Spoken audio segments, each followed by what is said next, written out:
Welcome to Moments with Marianne. This is your host, Marianne Pastana, and we're here today with special guest, Pharmacist Joshua Fredell, who's here to share with us maximizing prescription drug benefits. Did you know that 1 in 5 adults skip filling their prescriptions because of the cost? And that many may be missing out on valuable savings and benefits they didn't even know they had. Well, today's guest is here to share with us just that. Joshua Fredell, a pharmacist and senior vice president, serves as head of PBM and specialty product innovation at CVS Health. So welcome to the show, Pharmacist Joshua Fredell. Thank you, Marianne. Well, what an honor it is to have you here and to talk about this. My goodness, with the skyrocketing costs of prescription medications, it's such a growing crisis for so many Americans. How can people cope with this troubling trend without compromising their health? That's a great question, and I know it's the top of mind for so many of us, the affordability of medications. It starts with how the drugs are priced by the makers of those very drugs. But from there, it goes into how does each prescription drug benefit cover those medications and at what copay tier. So one of the first things I enjoy talking to patients about is let's look at your prescription drug benefit. Let's look at the formulary and let's see where your medications fall. There are actually lower cost options for just about every chronic condition today. So that's one of the first things I'd be focusing on to help someone just figure out how do I afford my medications and how do I use them well. So what are some key steps to make the most of our benefits? Yeah, first step is we're going to take a look at the prescription drug benefit itself. As I mentioned, there can be different tiers for a lot of people based on their formulary. Today, if you're using a medication for, let's say, diabetes or high blood pressure or even high cholesterol, there are going to be a lot of effective and safe generic medications. That might be a great choice for people, and it could be the lowest cost for them. If that doesn't work, we'd be looking at some of the other brand medications that could also be a great choice for them. I'm certainly going to want them to talk to their doctor or their individual pharmacist about the right fit, but there are choices there that they can be doing. And one other thing, even for some of the more rare conditions where injectable biologic drugs are needed, there are lower cost options called biosimilars for some of those as well. These are really important places where I would start to help patients see where there might be more affordable options for them. It seems that many people can feel really overwhelmed by the fine print of their insurance plans. So what are some common mistakes patients make when it comes to understanding their prescription coverage? Yeah, I think maybe it's not so much a mistake, it's a misstep. The first step is just learning.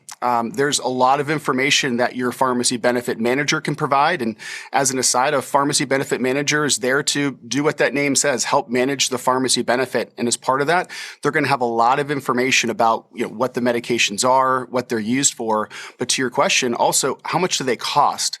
Most of them have great websites and tools where you can literally check the cost of your drug, see what it's going to cost you if you go into any pharmacy today, but also tell you what other options may be and what they may cost. So I think the first step I'd recommend is go get that information, whether it's from your pharmacy benefit manager, talk to your local pharmacist. They can also look up the price of medications. It's really important that we arm ourselves with that information to know what are our options, what do they cost, and from there we can make some really good decisions.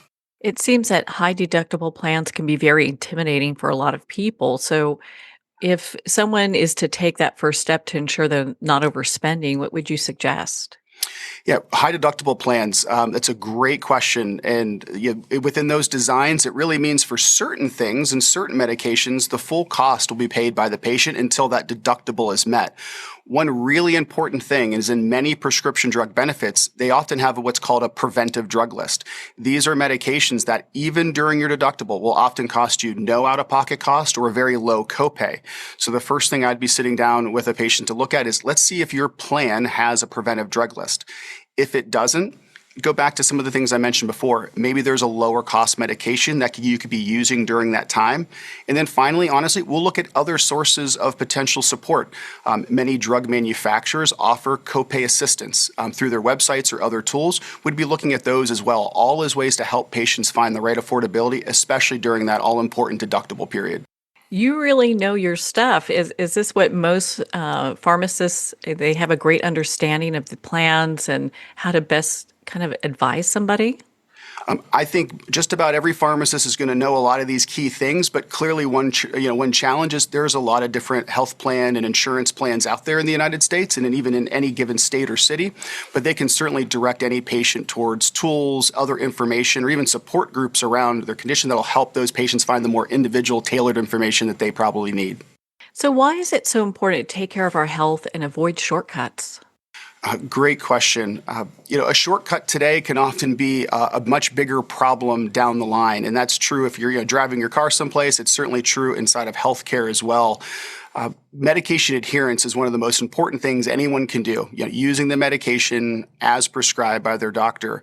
It can seem like a simple little thing to start skipping doses here and there now, but that can lead to more problems in time. In fact, it's estimated that actually 1 in 4 hospitalization is due to someone just not taking their medication as they were supposed to. And so one of the best ways we can save money for ourselves and for the healthcare system in the future is to do our best to take the medications we need to take today. Are those some of the tips that we should really kind of pay attention to? It really is. And to be more practical, as a quick story, I've helped a few family members, including my father, actually set up reminders to do that. And I would suggest everyone consider 2 types of reminders. There are lots of tools offered, again, by your health insurance plan or maybe your local pharmacy or their mobile app, but set reminders to help you to remember to take your medication each day. So that daily reminder or whatever the frequency is for the medication, really important to set that reminder. The second is what many people call a refill reminder. It's time to refill your medication. Take that step to go to the local pharmacy to pick it up, or maybe to submit that request to have it delivered to your home. If you're doing those 2 things, I think people will help themselves quite a bit. Just take a little bit of that work out of remembering to refill their medication on time as well to take it on time. Now, does CVS help us with reminders too? We do. CVS offers both of those reminder steps, and we'll even go one step further in helping just to kind of coordinate their multiple medications together. We don't necessarily want someone to have to come to the pharmacy 4 times in a month. We can kind of consolidate those together so you can make one trip, get what you need, and then hopefully go about your day and your week and your month. That can get really confusing if you're taking multiple prescriptions to try to figure out when to take them, when to pick them up. So that's such a great resource. Thank you. Do you have any suggestions for people to be able to connect with experts and to tap into resources offered and really build a supportive community? A great question. I would suggest 3 things. I've mentioned before, just use the information that your pharmacy benefit manager or your health insurance coverage may provide. A really good source of information, again, about health conditions, about your medications, and a lot of other things.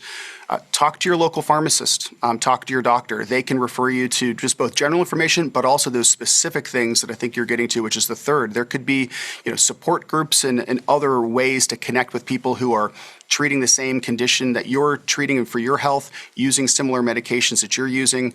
Great way to get tips and information just to kind of go through this experience with a community. They can also help with things that go outside of the medicine. For a lot of these conditions, changing things in our lifestyle can have a really positive impact on our health, and that positive impact can also help us lower our cost. So a community like that could help patients find those types of tips as well. And a good place to start is with our pharmacist? Definitely talk to your pharmacist. You can talk to your doctor. There's also great organizations online for a lot of the common conditions people have today. Those are all great places to start to find some more information and ways to help you as an individual. So I know some prescriptions require pre-authorization. So how do we navigate that? Start with some of those digital tools or online tools from the pharmacy benefit manager or from your health insurance. The vast majority of them will indicate, one, if a medication does require that pre-certification, they'll oftentimes provide information about that pre-certification. That's also a really important thing to talk with your doctor about. Most of their electronic medical record devices in their offices will also indicate that. And there's really 2 things you can do with that information. One, really important to know that's needed, because that just may be an added step that the doctor needs to take, and you want them to go ahead and take that step. But second, these tools can also indicate other medications that don't require that pre-certification, that also could be a really good choice for the doctor and the patient to choose.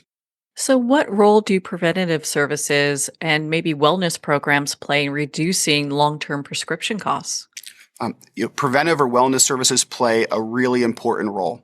When we look at a lot of the healthcare conditions that people have today, almost all of them can be improved with some form of preventative step, wellness step, or lifestyle change.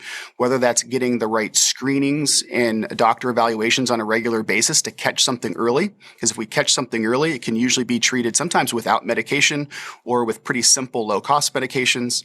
But also those changes can help improve the condition itself. A little bit of exercise and a little bit of difference in our diet can make a world of difference in lowering cholesterol, lowering blood pressure, helping with the management of diabetes.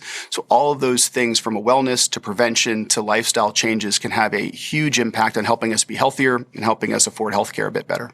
What are some of the most overlooked resources that are available to people? You hit on one. A lot of folks want to first go to information about the medication, which is really important, but look into those other things around wellness, prevention, and lifestyle. Again, your health insurance company, your local pharmacy, your pharmacy benefit manager, probably all will provide some level of information about those. And if you need more, then great opportunity to talk to your doctor or other healthcare professionals to get more detail. So I would strongly suggest that. And then second, and something we've talked about before, better know your options. At any point in time, a medication may seem like it's not working as well, may have a side effect, or again, the price may be higher. Knowing what other options you have give you great ways to talk again with your doctor and pharmacist about those other options, helping you take those healthy next steps. So where can people go to learn more about the programs offered? From my perspective, you can certainly go to cvshealth.com. A lot of great information there. Use the website and tools that your local pharmacy has available, but also check the website of your personal pharmacy benefit manager or your health insurance coverage. All of those are great places to start for the information we've been talking about here. Well, Joshua, thank you so much for taking the time to be on the show with us here today. Yeah, thank you for having me. Make sure to visit cvshealth.com and learn how you can maximize your prescription drug benefits. Well, we're at the end of our time today. I'd like to thank everyone for tuning in. You've been listening to Moments with Mary Ann, where we make every moment count.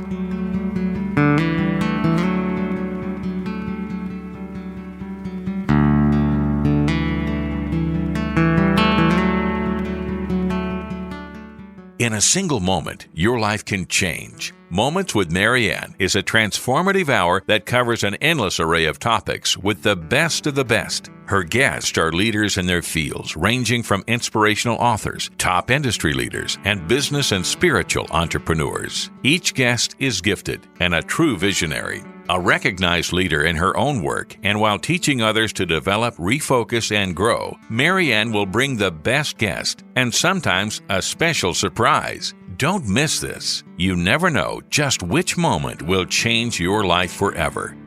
Make sure to tune in and visit momentswithmaryann.com for more information.